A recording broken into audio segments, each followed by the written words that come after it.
I'm recording the ritual.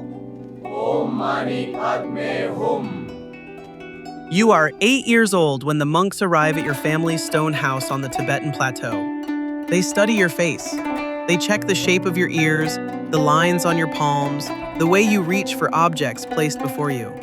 Your mother is crying. Your father is nodding. Nobody asks you what you want. Congratulations! You've been selected. Think of it like getting an acceptance letter from a very prestigious university.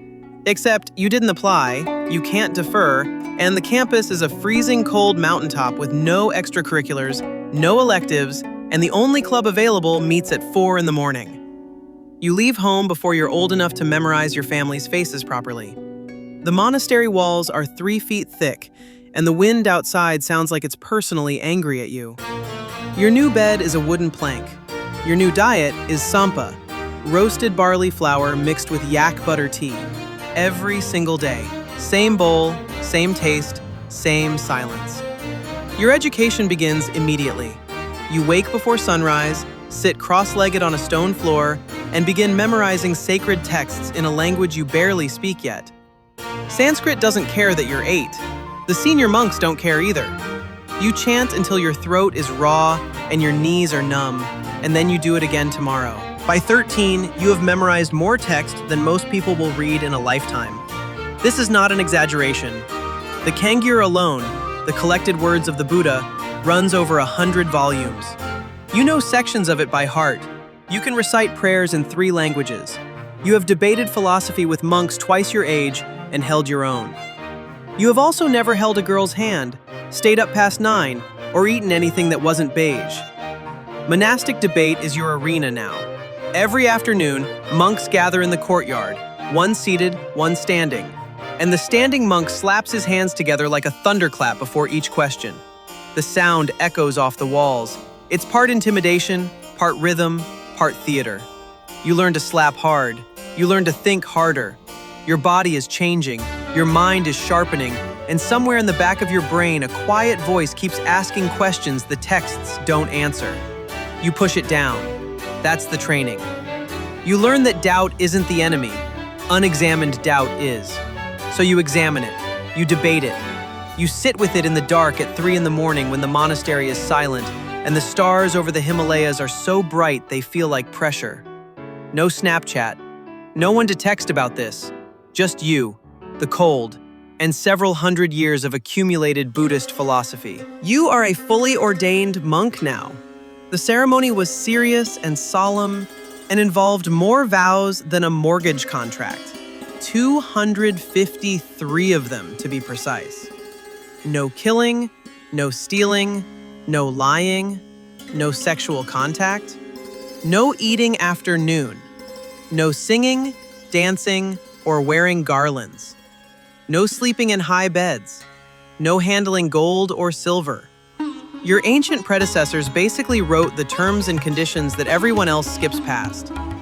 The monastery you live in is now one of the great institutions of the Tibetan plateau. Scholars travel weeks on foot to reach it. Kings send donations. The library holds manuscripts so old that touching them feels like a transgression. You copy text by hand. Every stroke of every letter a meditation. Every page a small act of preservation. No Amazon Prime delivery of knowledge. No cloud backup. If this building burns, these words are gone forever. You begin teaching younger monks. You are patient with them. You remember being 8 years old on that stone floor. You remember the cold. You don't make it easier. The tradition doesn't allow softness. But you make it meaningful. There is a difference. Politics arrive, as politics always do. The great monasteries are not just spiritual centers. They are landowners, administrators, power brokers. The abbot of your monastery has an audience with the regional king. Lamas negotiate with warlords. Buddhism in Tibet has never been purely about meditation. It has always been about who controls the mountains. Your peers back in the villages, the ones who didn't get selected at 8, when someone says Himalaya, they think of salt. Salt routes, salt prices, salt trades. That's the mountain to them, a supplier. But to you, the Himalaya is a living presence. It has moods. It breathes. On clear mornings, you have watched the light shift across the peaks and felt something the texts call rigpa, pure awareness, the sky-like nature of mind. Your peers trade salt. You carry the mountain inside you. Neither of you chose your relationship with it, but only one of you knows what it actually is. You stay close to your practice. You learn that the safest place in a political institution is genuine irrelevance. Be good enough to be respected, not important enough to be targeted. Here is what they don't tell you when the monks arrive at your door at age 8. The monastery has enemies. Not just rival sects, though there are plenty of those, and the arguments between Nyingma and Gelug scholars make modern Twitter debates look like polite dinner conversation. The real enemies are the ones who come with armies. Tibet in the 10th and 11th centuries is fracturing. The great Yarlung Empire is gone. Warlords control regions, kings rise and collapse within a generation, and the monasteries, wealthy, influential, full of literate men who know how power works, are targets. Your monastery is raided, not destroyed, but raided. Manuscripts are taken, 2 monks are killed. The abbot negotiates a settlement that everyone pretends is dignified and everyone knows is humiliation. You watch the soldiers leave with crates of your library's oldest texts, and you feel something that your training tells you not to feel. Rage. You sit with the rage. You examine it. That's what you do. But this time, the examination doesn't dissolve it. It just shows you its shape. By now, you have read more texts than most monasteries own. You speak 5 languages.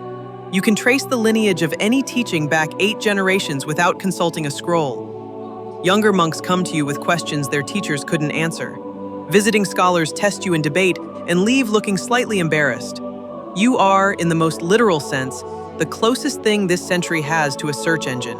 Except you don't crash, you don't need a password reset, and your results actually make sense.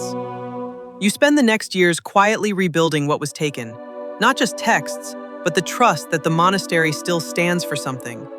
You train harder, you teach more. You become the kind of monk that younger brothers watch when they need to remember why they're here. Some of them will leave. You understand. You don't judge. The vows are not a cage if you chose them.